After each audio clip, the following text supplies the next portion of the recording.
After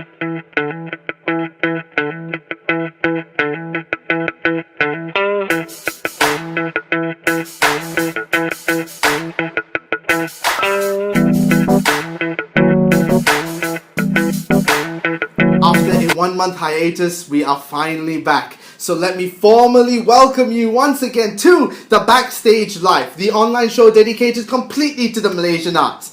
And I am your host, Nick Dorian, in case you guys have forgotten. Now, on previous episodes, we've talked about many things. We've touched on the subject of plays, musicals, film screenings and the like, but there's one thing that we've never quite covered before, and that is opera. Well, that's all about to change today, because on today's show we will be talking about Georges Bizet's Carmen. Now, this opera is renowned as the opera that you should go and watch. You just mentioned the word opera, and the one thing that people will tell you is Carmen. Now, the Eat, Sing, Travel people have decided to stage their own version of Carmen with their local cast, and it's happening actually tomorrow night. It's debuting tomorrow night for the first time in Malaysia, and from what we've heard, it's a little bit interesting because Malaysian audiences, I don't think, have seen an opera quite like this before. So, enough of me babbling as usual, and take a look at what we got from Danny Chen, the producer, and see what he has to say about this fantastic opera.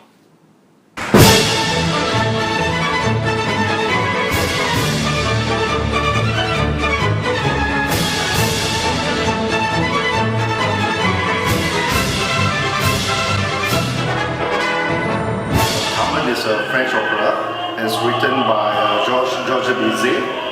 It's based on a novel by Prosper Mérimée, and it's about a gypsy girl and a soldier.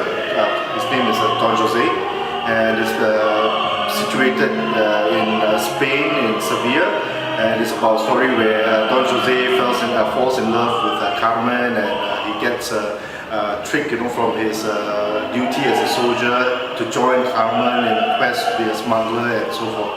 And it is a quite interesting story, and with a very tragic ending. Well, Carmen is actually a very popular opera. It has a lot of very popular tunes like the Habanera and the Toriado song.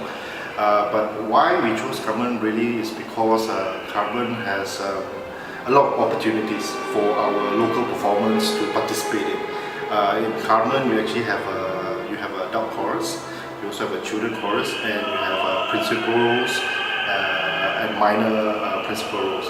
And so all in total, you have like a cast of about 80. So we believe that opera is fairly new in Malaysia, and so we ought to give as many people as possible the opportunity to participate in the production. Yes, it is sung in French, but normally in operas you will have subtitles. Usually you'll find English subtitles, but this time we are going to also include Chinese subtitles as well. So hopefully with that, they will understand as they watch the opera. But we are also having a pre-performance talk before the show, and it will be done by Dr. Michaela Beccanoli, our artistic director, and she will talk a bit more about her artistic direction in terms of how we stage the opera, and also give a bit of history and background to what Carmen is about. Michaela is actually my former vocal teacher. She used to live here in Malaysia back in 2003 for a year and a half, and at the time I took vocal lessons from her. Thereafter she moved back to France, and because she moved back with her husband and then her family, and like a few years down the road, in fact it was just last year July that we got in touch via Facebook, and then we were chatting, and she already had a daughter who's about 4 years old, and she thought that perhaps she would be more free to kind of continue her passion for opera and do something else. And so we were chatting, and we were wondering, she was wondering whether it's possible for her to come back to Malaysia to conduct some vocal masterclass. And so that's how it was started. I agreed to kind of help her organize those masterclasses, and which took place in July last year, 2012.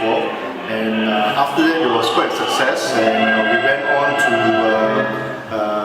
do another masterclass, and then with the masterclass, we started with a small production, La Bohème by Puccini, which is a normal thing to do. After masterclass, we will always have like some sort of a recital or show, and that kind of went on, and then we decided to do something more, and this year we decided on Carmen.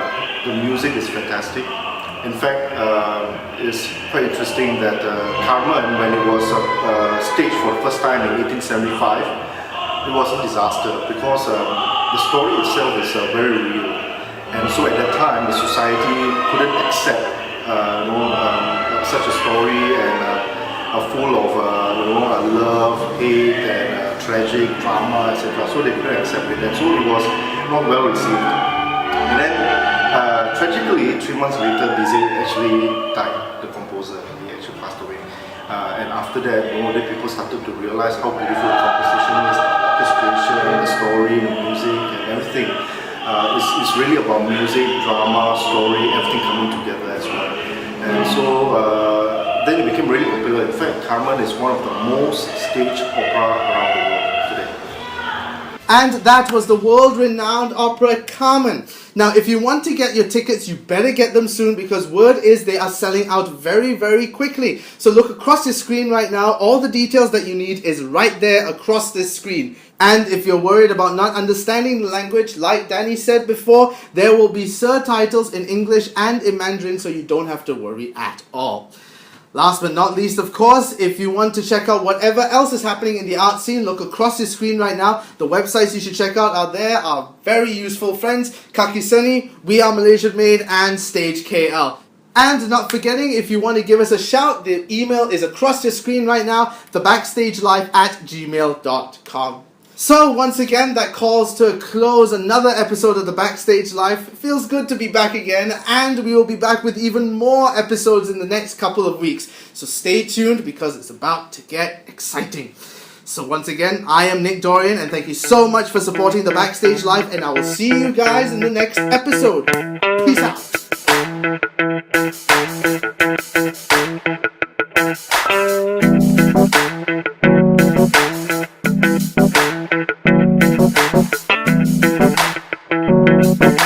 Thank you.